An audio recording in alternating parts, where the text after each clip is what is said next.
আল্লাহ আল্লাহ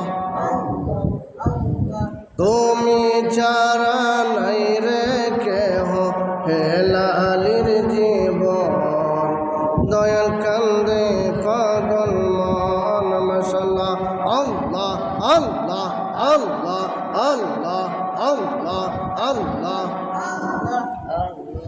লা ইলাহা ইল্লাল্লাহু মুহাম্মাদুর রাসূলুল্লাহ সাল্লাল্লাহু আলাইহি ওয়াসাল্লাম কুররাত আইনুন বিকা ইয়া রাসূলুল্লাহ।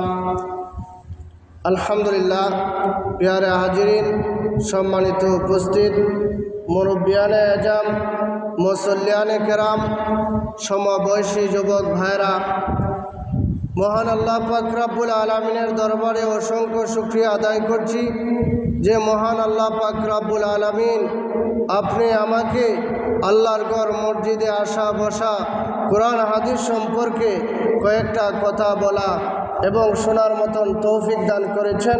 এই জন্য মহান আল্লাহর দরবারে শুকরিয়া আদায় করে উচ্চ সুরে মহব্বতের সাথে বলি আলহামদুলিল্লাহ।